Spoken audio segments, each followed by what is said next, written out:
What is up, guys? It's Taylor here from AfrofishOG, and today I actually have an article for you. Something a little bit different here. I'm actually going to lower this out of the way. It is something that is called Awful Video Game Mechanics We Are Tired Of.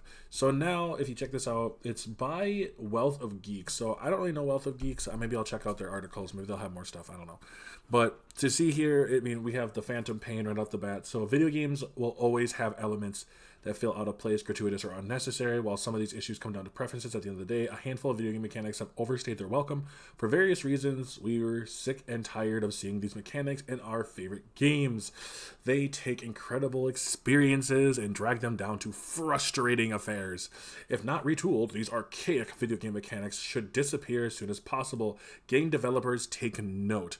Now, I don't know if I actually did one of this before, but I don't know. It seems kind of interesting.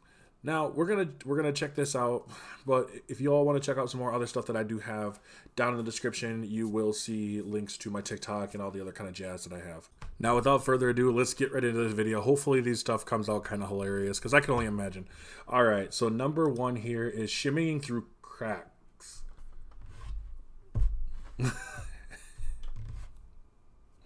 Okay.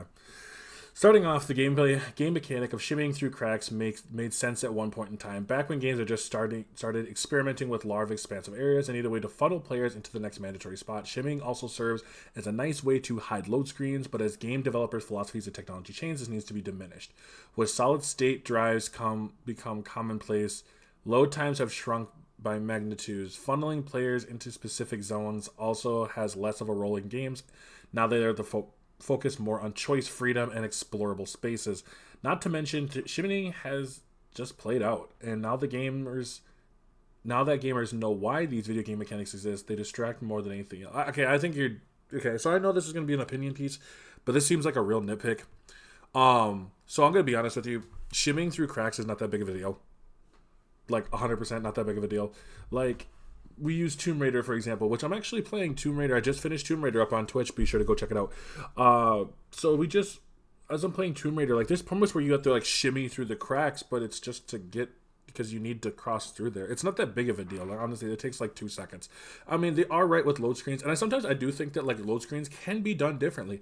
I think Mass Effect, where the load screen, for example, to get to the next area was in, like, one of the elevators, or, like, in Ratchet and Clank, when you're, like, flying, and that was actually a load screen, but it felt a little more immersive. Shimmying through cracks is nothing. Like, I need to shimmy through the crack, otherwise I can't. This is like getting mad because you have to crawl through a space to get to the next part because I need to. Like, I don't know. That just seems kind of ridiculous to me. But we'll move on. All right. Number 2 is force stealth sections. Out of all the ways games to mix up their gameplay and keep the players guessing, betraying the gameplay that provides the players bought the game or fails as a good one, developers might mention that they want to protect the pacing of the action game by inserting some mandatory stealth. But more gamers than ever will retort that forcing stealth into a non-stealth game disrupts the pacing more than anything else. In other words, if the game's action feels fun, interesting, and varied enough, they should be able to carry out the mechanics without forced stealth mission. That's fair. So I believe when I look at, like, Spider-Man, the first one, right? Spider-Man for PS4 came through, and the Mary Jane missions felt very, like, they felt forced. That's the first one that came to mind when I think of that. Like, Assassin's Creed, I wouldn't have put up there as, like, the main thing, probably just because it's a stealth game. But, like, I mean, that's also it's a stealth game. If you're upset because there's stealth missions, they kind of force you into stealth missions in Assassin's Creed, then. But, like, I don't know. But I think that, yeah, I think, like, certain missions, I can definitely see that. I don't really feel like we have a whole lot of those anymore. But, I mean, there has been moments where they do have stealth missions. It is kind of is what it is, as long as they're not long. You know, that's all I'm worried about. All right, invisible walls, number 3. So, much like other items on this list, gamers know that why invisible walls exist as video game mechanics. I mean, that just makes sense. Like, but now so they're just talking about invisible walls and, you know, them being there is a problem. Personally, I don't think they're that big of a deal. Obviously, it makes sense. You want to keep your world huge. A lot of games are going to have invisible walls, so they kind of tell you where your limits are. Some do it in pretty interesting ways. Like Borderlands has like these like turret things on the outsides, and if you get too far out, they'll blow you up. Um, but overall, I don't think invisible walls are that bad. I mean, when you have a big expanse of worlds, at some point you're gonna have to limit them in some way, and not every game is gonna be just in big mountain ranges. So I don't think they're that big of a deal, but I can definitely understand why they'd be annoying. Obtuse puzzles, okay. Obtuse and cryptic puzzles have a place. Puzzle games. Outside of that, they run a very real risk of ruining the otherwise enchanting experience. While some expectations to this exist with games like Tomb Raider and the Uncharted series, contextualizing puzzles and making them an organic part of the story, for the most part, they subtract from more than they add. I was actually just going to say that. Was the Tomb Raider. Puzzles don't make a lot of sense as video games mechanics either. Who would go through the trouble of setting up convoluted mechanisms of keys and clues to hide a key in the basement? I don't know. Why would, like, you look at The Legend of Zelda, like, the Legend of Zelda games, all of them have, like, dungeons. Who would, like, purposely put a key in a treasure chest? That's stupid, but okay. It's almost laughable. Important items hidden or obscured somehow make perfect sense, but stumping the player for extended periods of time to progress past that point. Most puzzle games or games with puzzles usually aren't difficult. You just gotta pay attention, and not worry about you getting railroaded. But I don't know. I don't think it's that big of a deal. Okay. Let's see. It's gratuitous QuickTime events. The Wolf Among Us is almost all QuickTime, so I don't know why you're putting that in there. QuickTime events have long been the subject of criticism as video game mechanics. They serve a noble purpose, though, as they let players pull off complicated attacks without having to do those complex tasks. But more often than not, they overstay their welcome with an insistent and gratuitous presence. Once QuickTime events get long in the tooth, they drag down the experience. Plus, the timing element associated with them can be punishing for gamers who happen to not have great reaction time. Okay, so I'm not gonna lie to you. The most games with QuickTime events, I think QuickTime events have died dramatically, especially for when you have games like, I think of like Ninja Blade. I think had a lot of QuickTime events. Back in like 2007, 2008, and like 2004, I think of like had I believe it was the knife fight from Resident Evil 4. But other than that, I don't find a lot of games with a whole lot of QuickTime events, and most of the time they're pretty good. I mean, Tomb Raider had a couple, but they don't take long. I can't really think of any games that have long QuickTime events. I mean, I really don't. Like, trying to think about it now, I don't really know much about them. But I don't think they're that big of a deal. But I can definitely understand some people being very not happy with them. Unskippable cutscenes. Okay, yeah, right off the bat, I'm going to agree with you. While most gamers will watch a game cutscene the first time, maybe the second time through, beyond that, they become obstacles to the fun. This becomes even more true during challenging sections that require a lot of repeated attempts, thus triggering an unskippable cutscene over and over again. This can drag a game down for those with limited gaming time and serve no real purpose. I'm not gonna lie, for those who have limited gaming time, not my problem. But I can definitely understand where, you do have some issues with games. I don't understand, like, games will have like a 4 or 5 minute long cutscene. I use it as break time personally, but yeah, I can definitely understand if you want skippable cutscenes. I believe Sons of the Patriots, which is what is on screen here, I don't think they had skippable cutscenes, and some of them lasted. I remember lasting up to like 20 minutes long or something like that. I could be wrong, but like sometimes, yeah, I can definitely. This is one of them that I would definitely agree with. Time gating. Okay, some games can pull off time gates, but most can't. Locking players out of progressing through a game with time has become the biggest pet peeve. Oh, those are really big, I think, in gacha games. I think this is Genshin Impact that I'm seeing here. Or maybe Honkai, was it called Honkai Rail or something like that? But like, I can definitely understand. Yeah, this is a really big one. Time gates. That's not cool. I don't think, like, I don't know. I don't have much to say about this one, but I can definitely understand it. The Radio Buddy. Radio Buddies in... What the fuck's a Radio Buddy? Radio Buddies in games became a mainstay a long time ago. All things equal, it makes sense for the game in which it's implemented. That said, after playing decades of games with people on the other end of the radio guiding gamers through the game's narrative and gameplay, it can feel a bit lazy. Perhaps developers come up with something better than this. Something more organic to the experience at hand that fits a particular game than more than just reusing the same video. I don't really know what you're complaining about. Like, I don't know what you're complaining about. The first thing I thought of was like BioShock when I have Atlas over my throat asking me like, would you kindly do, you know? But like, I don't understand the whole laziness aspect. That part doesn't make sense in my brain. Don't make sense in my brain whatsoever. I think it's a nitpick. Yeah, it definitely seems like a nitpick. Meaningless leveling. Okay, meaningless leveling seems... Yeah, I can definitely understand that. Leveling up... I got something to say. Leveling up remains an age-old way to provide a sense of accomplishment for gamers, but it doesn't yield tangible results and can lose its luster fast. Okay.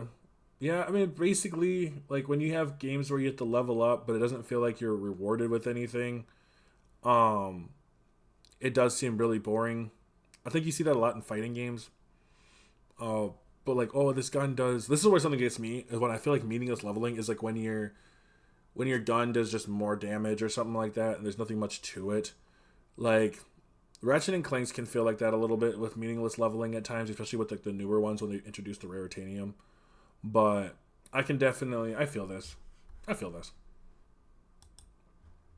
Overly complex UI. Holy shit. Oh, look at this thing. Just look at it. Like, seriously, this game is ridiculous. Yeah, no, the games become more complicated, so the user interfaces, menus can end up littered with options and sub-menus these days. The problems come in when games throw all this information at you in an unorganized manner. Yeah, this is a lot. I don't even need to say anything else more. This is a lot.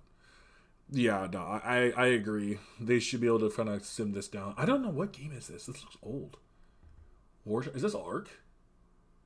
I don't know. It could be Ark. Repeated bosses. Okay. This one feels obvious. Great video game bosses feel like a surprise spectacle. Yeah, you know what? I'm going to jump into this because I can definitely understand that. Depending on what the boss is, in my opinion. Because, like, in God of War, when you fought these guys, I think you fought multiple of them. But they're all in different areas. You know, if you're going to have repeated bosses, they should at least do something different. You know what I mean? They should do something different. And I shouldn't say it's, yeah, I think it gets really annoying when you're fighting the same enemy over and over and over. I get that. But like, if instead of just having one that's like, oh, this does fire damage or this does ice damage, give it where it does an ability or something that changes up the gameplay a little bit. I think that would be better. Gratuitous currency and crafting materials. This one I don't know. Granted, some game manages to make sense of it since of a large number of materials and currency. More often than not, though, when games go further into it, it feels like interface from publishers than coherent game design. Aside from trying to mask microtransactions, multiple currencies become annoying. Yes, they do. They become annoying. And this one, I think it was Master Duel that has like multiple currencies. I don't like games that have multiple currencies. Anthem had multiple currencies where you had these like regular currency, and then you have these like special purple ones you could get that can get your special ones. You can get this. Those are dumb. They are basically cash grabs at that point. I hate them. Give me one currency. I should be able to buy everything with just my currency. Exposition dumps. This is dumb. This is just movie. This is just how this is movies and anything. I hate exposition dumps, but sometimes it's not that big of a deal. I'm not gonna lie. I'm just gonna skip over this. Bullet sponges. This I can yeah. The repeated bosses. I hate this too. I hate bullet sponges. It's the only way that you can make your character, your boss or your big enemy stronger is just by giving it more health. It is not a fun fight. It doesn't make for a fun experience. It actually makes for a really annoying experience. The handymen were a part of this that I just didn't like from BioShock Infinite because they felt like bullet sponges to me. I hate bullet sponges. They are not fun. They don't make the game more challenging. Something actually too, this is something that they probably might not have it in this, but something that I also said too, this comes with bosses as well, and I'd never like enemies that get dumped. Like, so you'll have like the boss, and then all of a sudden they'll drop like 5 or 6 enemies around you, mini enemies, and so, or big heavy enemies. Ratchet and Clank Rift Apart does this, where they bring in big heavy enemies while also having a big heavy boss at the same time. That doesn't make any sense. That's stupid. Busy work. Okay, the line between gameplay variety and busy work can change from game to game. Even still, most agree a difference exists. Oh, that makes sense. Games want to feel longer than they otherwise would. They can also ask meaningful tasks. That's fine. It's like if you were to, you're gonna move on with the mission. All right, well, before I need you to do that, I need you to do this for me. I need you to collect 5 buckets or something like that. And then you're like, oh, okay, I guess I'll go collect 5 buckets. Oh, go talk to Susie down the street. She has something. And talk to collect 8 oranges for her or something like that. You know what I mean? That feels like busy work. And that's not fun. That's not a fun thing to do. So that's it, actually. That's all we have here. So actually I thought there was gonna be more, but that looks like at the end of it. So I don't know. I have some things, I think it's all right. Like the article is all right. There's a couple of these on here that I wasn't really like, I don't really care too much about, like the shimmy and stuff, exposition dumps. They can be annoying at times, but that just comes down to good writing. I really don't think too much about it.